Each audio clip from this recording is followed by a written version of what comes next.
Hello, my name's Erin Mulhern, and I am a 2017 language grant recipient. Um, I have been living in Taiwan, in Taipei, for about 6 weeks now. My program is a total of 2 months, so I have about 2 weeks left until I go back, and I'm really sad that I have to go back. I love it here in Taiwan. I've been learning and experiencing so many different things I never thought that I would. Um, but a little bit about me is I am a biophysics student at GW. I'll be going into my junior year in the fall, and I'm actually going to be studying abroad in Singapore, so I'll be going straight from Taiwan to Singapore and continuing with my Chinese there. Um, my major isn't related to Asian studies at all, but I've always had an interest in Asian art, Asian culture, Asian language, and I had the opportunity to travel to China last year with GW through another program. We went to three places, I think.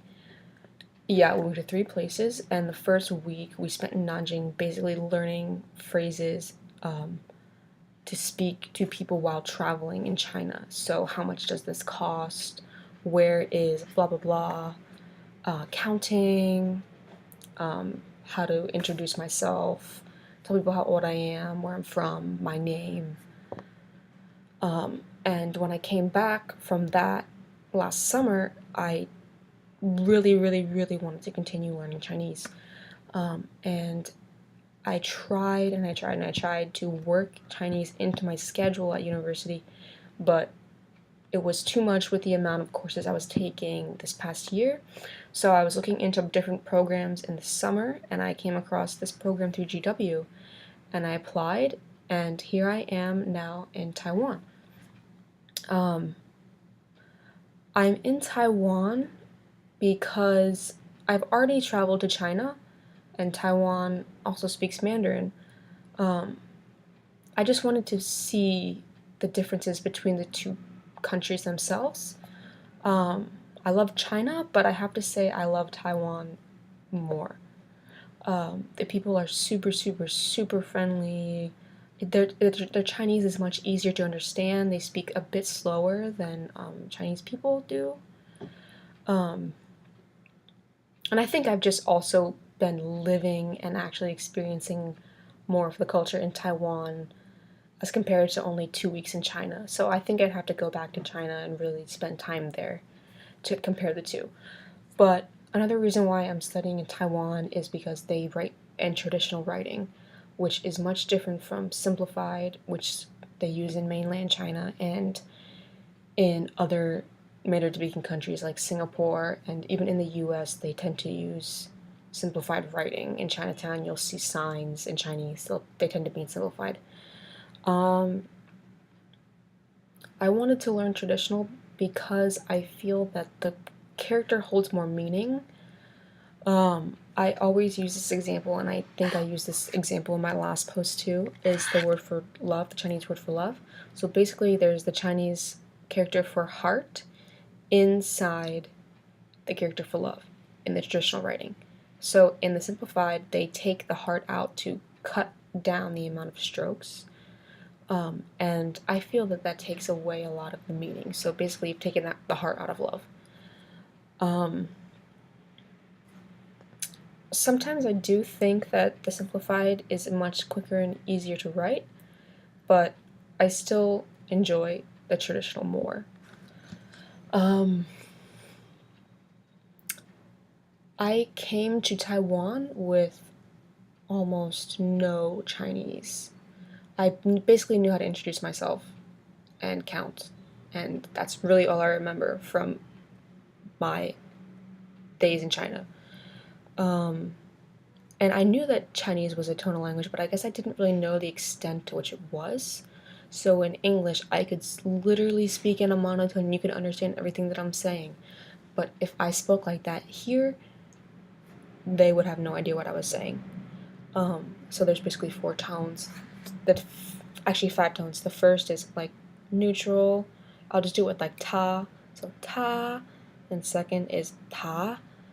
Third is ta, and fourth is ta. And then there's a fifth tone, and it's basically no tone, it's just ta. That's something like you usually add at the end of another word or the end of a sentence. Something like le, tai gui le, like it's too expensive. Le is just neutral, there's no tone, it's just added onto the end of the sentence. I think I've had definitely a lot more experience here speaking to people actually like ordering food because I'm living here. Ordering bubble tea. We literally had an entire lesson on how to order milk tea in Taiwan. It's one of their most famous things that you can get here. We have it in the US, but it's very different, I think. It's actually really complicated to order, so you have to say the size that you want, the amount of sugar and the amount of ice that you want. Another big thing about Taiwan is their food. They're really, really, really famous for their night markets, which isn't really a thing in China, I've heard.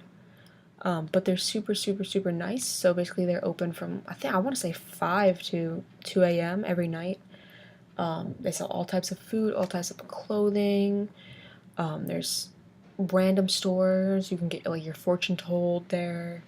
They pretty much have everything at these night markets, and I think that's one of the main things I'm going to miss going back to the US, is just how convenient everything is for you. I mean, we have 7-Eleven in the United States, but we don't have it to the extent that they have it here in Taiwan. I could literally walk 2 blocks from a 7-Eleven and be at another 7-Eleven.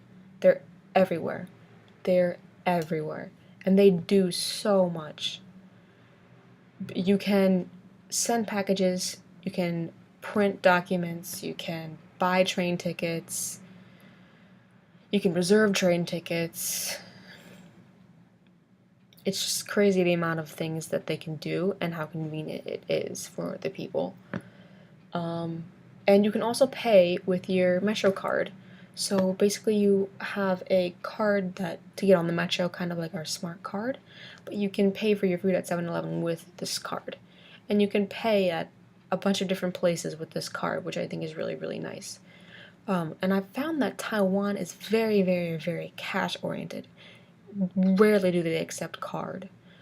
I think you would only ever use a card if you were paying for something super, super expensive and you didn't have the cash for it. But other than that, people tend to just use cash, or they use the Metro card.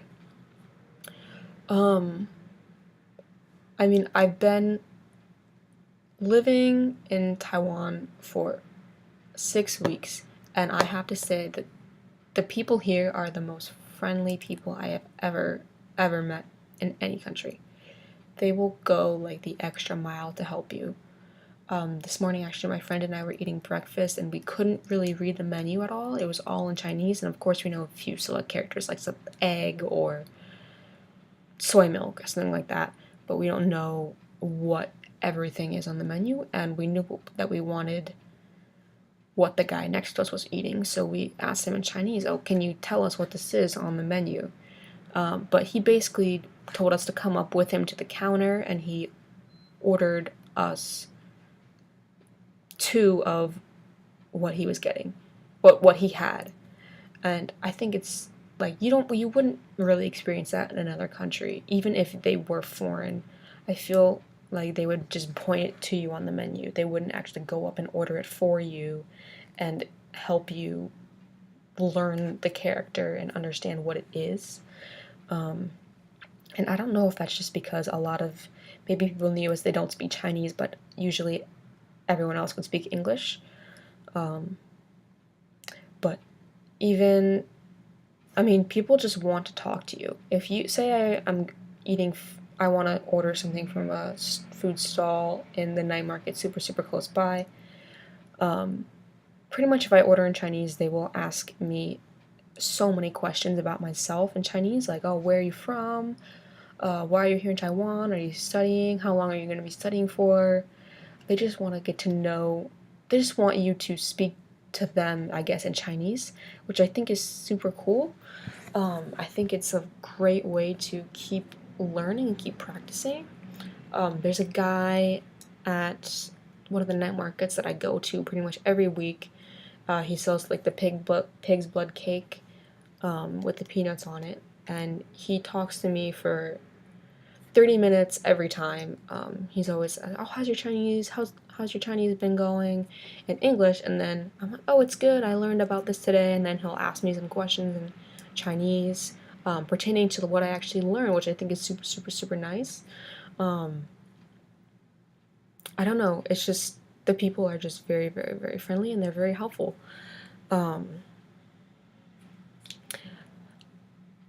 But other than learning Chinese, I've been doing a lot of other things around, of course, sightseeing in Taiwan. I've been to Elephant Mountain, hiked the mountain to get the view of the entire city. I've been to Taipei 101, of course, like their major, major, major landmark there.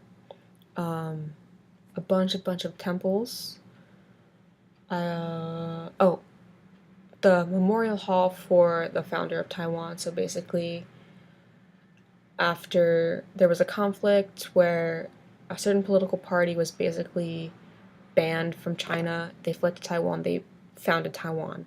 It's a memorial dedicated to him, and they have like the changing of the guard, similar to the Tomb of the Unknown Soldier, in Arlington, which I think is really, really cool. And the buildings are huge, like massive, massive, massive buildings. I was very surprised at the size of them when I actually saw them in person.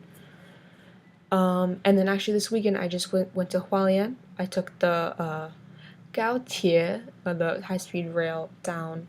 It was about 2 hours to the coast, and a friend and I rented scooters for the weekend. We basically drove all on the coast. It was beautiful, beautiful beaches. We drove through mountains. We went to Tarako National Park, which is one of the most, I think it is the most famous national park in Taiwan. Crystal clear water, beautiful, beautiful, beautiful, beautiful place. And actually, this is an experience I'll never forget. We ended up driving back to the center of the city to catch our train in the pouring, pouring, pouring, pouring rain, completely drenched in rain on our scooters coming back. It was super funny now that I'm looking back at it. I'll just never forget that experience. I'm trying to think of what else I can tell you about Taiwan besides the fact that everyone should come visit at least once. It's an amazing place. It's beautiful. There's city, there's countryside, there's beaches, there's mountains. It's very diverse. The people are very helpful. I think the way they speak is a bit easier to understand if you're new to learning Chinese. They speak a bit slower. They don't have as many dialects as they do in China, so they're a bit easier to understand the classic Mandarin, standard Mandarin, what they're saying. Yeah, and you can learn how to write traditional writing, which is super, super hard, but it's actually really rewarding once you get used to once you get used to the characters themselves and writing them over and over and over again. I'm actually really sad to go back and leave Taiwan, but my time is almost up and I have to go soon. But I'm going to post one more vlog and one more blog before I leave, so if you want to, you can keep watching and keep reading my blog, but you should definitely come to Taiwan for yourself. You'll definitely really, really love it.